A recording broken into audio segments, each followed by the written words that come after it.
Have you ever listened to a recording of your own heartbreaking? The screen of my phone glowed at 2:17 a.m., the little orange bar of the voice memo pulsing silently in the dark of our Chicago bedroom. I hadn't meant to record it.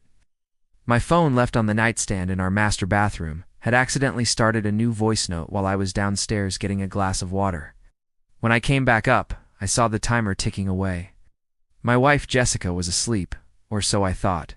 I was about to delete it when I heard her whisper, "It wasn't my name, it was his." That single accidental recording became the soundtrack to the end of my world, and the blueprint for her destruction. If you genuinely enjoy our stories, please subscribe to the channel.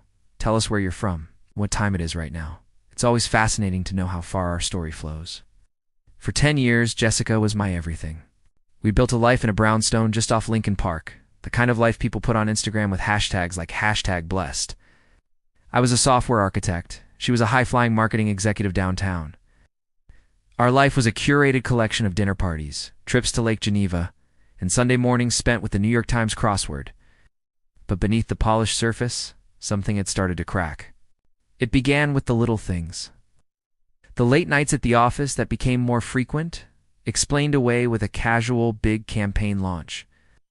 Babe, the way she'd angle her phone away from me, a slight, almost imperceptible tilt that screamed secrecy. I'd see texts from a Mark from work and think nothing of it. He was her colleague, the one she complained about, calling him a sycophant. I felt a pang of pity for the guy. The humiliation was a slow burn. It was the time at her company's gala at the Drake Hotel.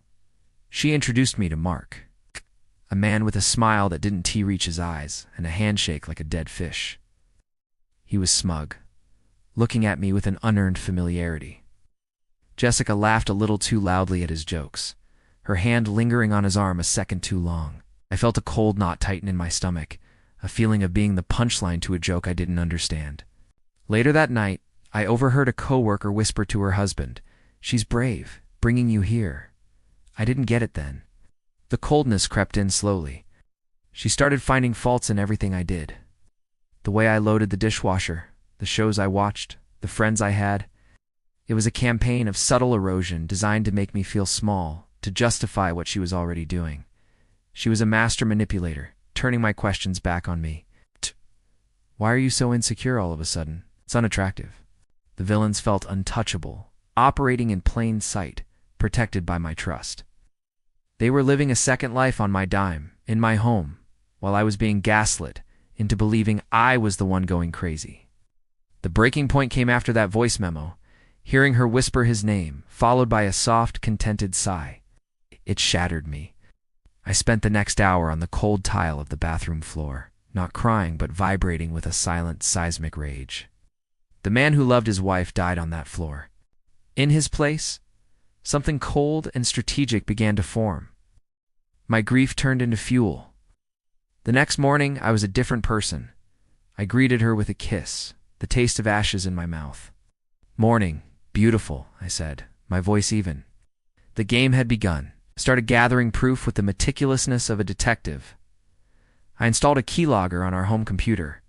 I recovered deleted texts using a software I bought online. The messages were a dagger to the heart. Hotel bookings at the Thompson Chicago on nights she was working late. Dinner receipts from Gibson's Bar and Steakhouse, place she knew I loved, paid for on a credit card I didn't know she had. They weren't just cheating, they were mocking me. They used our life as their playground. The worst was a thread where they made fun of a birthday gift I've given her, a first edition copy of her favorite book. "He's so predictable," she wrote. "Can't wait to see you tonight." Mark's reply. "He's paying for the hotel room, after all. The least he can do is be predictable." I saved everything. Every text, every email, every receipt. Hired a private investigator, a grizzled ex-cop who documented their lunch dates that turned into afternoon check-ins at a boutique hotel on Rush Street. I had dates, times, and photographs. My plan had two fronts, legal and social. Legally, Illinois is a no-fault divorce state, but assets are a different story. Jessica had been using a joint savings account or future, or buy a place in Napa someday, fund to finance her affair. Thousands of dollars on hotels, gifts for him, lavish dinners. I contacted the best divorce attorney in Chicago, shark named Mr. Davies. I laid out the meticulously organized binder of evidence. He looked at me over his glasses, and a slow smile spread across his face. "Mr. Anderson," he said, "this is what we call a slam dunk." The social trap was more delicate. Jessica was on the board of a prominent children's charity, an organization that prided itself on family values. Their annual fundraising gala was their biggest event of the year, and Jessica was slated to give the keynote speech. It was the pinnacle of her social climbing career. The theme of the gala was integrity and trust. The irony was so thick I could taste it. 2 weeks before the gala, I filed for divorce. She was served the papers at her office, a public humiliation she hadn't seen coming. She came home that night, her face a mask of fury. "How could you do this, after everything I've done for us?" I just looked at her, my expression blank. "I know everything, Jessica." The color drained from her face. The night of the gala arrived. It was held in a grand ballroom overlooking the city lights. I wasn't there, but I had a proxy. I had sent the entire binder of evidence, including a highlight reel from the pie, to the charity board's chairman an hour before the event started, with a simple note: "You should know who is representing your organization." As Jessica walked to the podium, radiant in a designer gown, ready to speak about integrity, the chairman quietly approached her. He whispered something in her ear. I'd been told by a friend who was there that she froze, her smile faltering. She looked out at the sea of faces, her colleagues, her friends, the city's elite, and saw not admiration, but a wave of murmurs and sideways glances. Her phone started buzzing, then Mark's. The board had forwarded the email. She was ruined. She didn't give the speech. She stumbled off the stage, her social status evaporating in real time. She was asked to resign from the board the next day. Her company, catching wind of her using corporate funds for personal expenses, a detail I made sure was included, launched an internal investigation. She was fired. Mark was fired.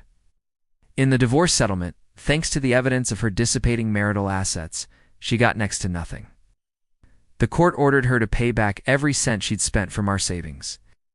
I sold the brownstone. I moved out of Chicago, away from the ghosts on every street corner. Sometimes I wonder what happened to her.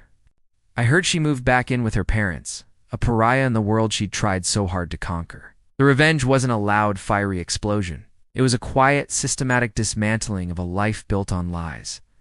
There was no satisfaction, no joy, just a profound, echoing emptiness. I kept the phone, but I deleted the voice note long ago. The end.